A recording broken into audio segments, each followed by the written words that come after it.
Imam, are you saying are you implying that the President, Bola Tinubu, is not doing a good job at the management of the state of affairs of our nation, economy and security? Is that what you're saying? Well, I don't. When people are being killed in hundreds, almost on a daily basis, are you calling that good management?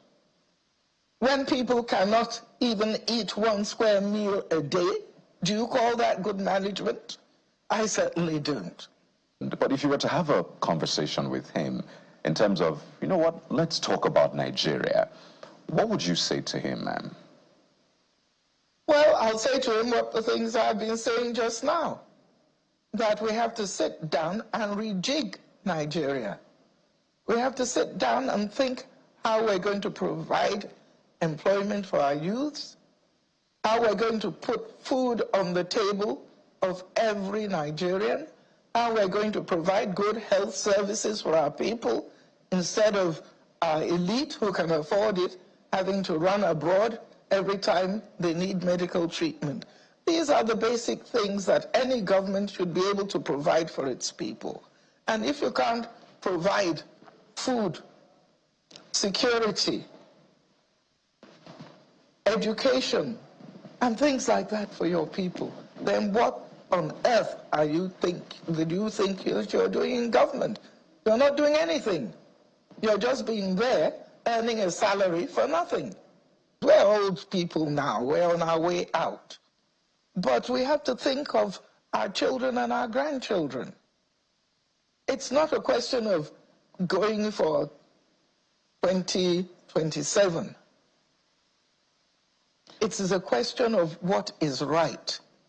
I hope that his advisors will be able to tell him that 2027 is not our priority right now. Our priority right now is fashioning something that will be able to make Nigeria great again. We need drastic action right now. We're in dire straits in Nigeria. Look at what is happening about security, the economy,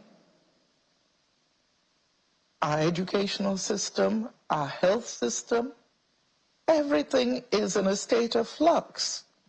We need drastic action. We know we need a rejig of our security apparatus. There's no doubt about it. We have been calling for state police for a long time.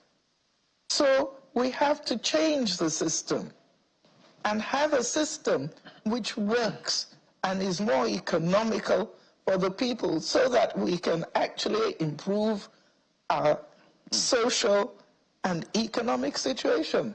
We need to have a system where our children can have free education. After all, at one time, there was free education in parts of Nigeria. There was free health services. These are the things that we need. We need full employment for our youths. Many of them are roaming the streets. Some are graduates. I mean, I've had people who are graduates who are now working as security men. Is that what we want for Nigeria? I don't think so. It is not something that should be postponed because some people want to be in power. Because the power which they want, they might not even get it. Because the youths are now restive. And let us pray that things don't happen, that we end up with a revolution in this country. There's no gainsaying anymore. And this is something that is generally accepted in Nigeria right now, by the majority. Again, I say by the majority. And a lot of people can have their own arguments about it. Bola Tinubu is not managing Nigeria well. And his former deputy governor, the lady you can see on the screen, that is Kofoworola Akerele-Bucknor, or Bucknor-Akerele, as you can see. She summed it up well. If you cannot provide food, healthcare, security for your people, what exactly are you doing in government? I mean, in this conversation, it's mainly talking about constitutional reform or writing new constitution. But the point here is this. If the very basic is needed from any administration in any country, which is to provide food, security, healthcare for your people. If you cannot do that, then you cannot say you've succeeded. Forget about the reforms. Because this is exactly what Buhari told Nigerians. He said to Nigerians, don't worry, our reforms are working. You will see the benefits. Bola Tinubu came and his people are saying Buhari destroyed the country. And then we are telling them the same thing, and they're telling us, be patient. Come next year, you will see the reforms. You will see the benefits of the reforms. But we can see the destruction that's happening before we get to next year. And we're saying we don't want that. She's saying it's a matter of urgency. Listen, former Deputy Governor Kofoworola Bucknor-Akerele has been in politics for so long. She's well trained. Okay? So, and obviously, for all of those all of people who knew the story, they had a falling out and all of those story after that. But, and she's always, spoken against the way Bola Tinubu runs, everything he runs anyway, even in Lagos State. But if you don't forget, it was Omole Ishore that said that Tinubu is going to be the easiest president to bring about a revolution. And this woman is saying, we're praying that we don't have a revolution in Nigeria because we don't want to see bloodshed. We want a Nigeria that works. Listen, the summation here is this of all these things that she said. In summary, is that Nigeria is not working, the president is not managing the country well.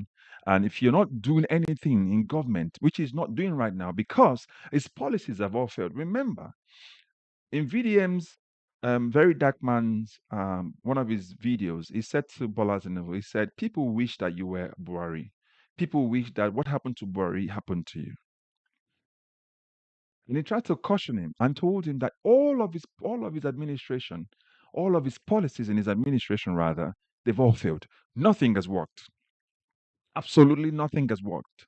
The only thing that is helping this administration right now is the fact that the Dangote refinery completed on time. If not, it would have been catastrophic. That's the only thing that is helping this government because all its policies have all failed. Nigerians are suffering. There are no jobs, security. People are dying on a daily basis. That's what she said. When people are dying on a daily basis and the government cannot solve the problem, there's a security issue, insecurity all over the country. If you look at Edo State, for example, look at Akoko Edo in Edo State or again Agbode where Very Dark Man is from, you would see the security. They're crying every day. Go and Google it. Go to the north, the same thing. Imo State, Enugu, everywhere you go, there's insecurity. Ondo State, Jos, Benue State, just name it. The government cannot fix it. She told you, she told all of you, the elite in Nigeria, the political elite, whenever they have anything issue related to their health, they fly away. Look at how our former president died in another man's country. What a disgrace. What an embarrassment. This president has not been able to build a world-class hospital, but they can spend 39 billion to revamp a conference center that has no impact in our country. Wike revokes land that it was meant to be used for to build a hospital to use for shopping mall at this particular time when people can afford to feed. These old people are already on their way out. And they are all hell bent on making sure that they steal as much as possible to keep for their grandchildren. Something that some people might never appreciate. Something that they might not even ever know where their father, their mothers kept those monies they've stolen. That's what is happening in Nigeria. So we need a system that works. We need an education system that works. We need a security system that works. We need a healthcare system that works. And she says to them already, if you're not doing all of these things, what are you doing in government? So the question is, what is Tinubu actually doing in government? It is not about your bid for 2027 election, which is his priority right now. As much as Mrs. Bucknor-Akerele tried to, caution, but that's exactly what they're going to do.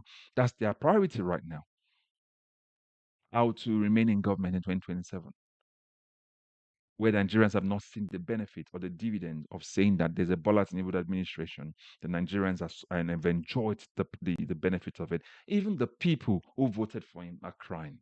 Even the people who campaigned for him are all crying. Because you see, bad governance doesn't affect only the people who don't support you. It affects everybody. The only people that benefit from bad governance are the people who are in power. And that's why all those people you see, all those talking heads you see come on TV, Felix Morka, Daniel Boala, Bayo Nonuga, all of these people that are telling Nigerians, beckoning Nigerians to be patient and support the reforms are the ones benefiting from it, or the people they've given contracts to.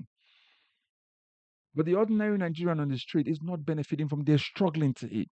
People are dying. They can't go to their farms. I mentioned earlier, go to Edo State, for example, go to the Edo North, and you'll see how terrible. Kidnapping every day. The policemen that they bring there to come and help them out, those policemen are also, maltreating them. They're getting kidnapped every day. Go to the eastern part of Nigeria, the same thing, the western. There's nowhere that is safe at the moment. That's why we must continue to speak up. So the question that the lady asked is this: what are you doing in government if you cannot provide security, healthcare, feeding for your people? Do you even agree with what she said, that Bola Tinubu is not managing Nigeria well? I don't pray for a revolution, but I'm only quoting what Omoyele Sowore said a while back. I'm not saying that verbatim, but I'm only saying something similar to what Yele Sowore said. What do you think is the solution to this problem we found ourselves in, considering the fact that our government haven't been able to find a solution to us solving this problem? Do you agree with her? What do you think about constitution reform or rewriting of our constitution? So put your comment in the comment section. Let's have our chat. But don't forget to like, share. Remember to subscribe and also recommend this channel to others. God bless you. Bye-bye for now.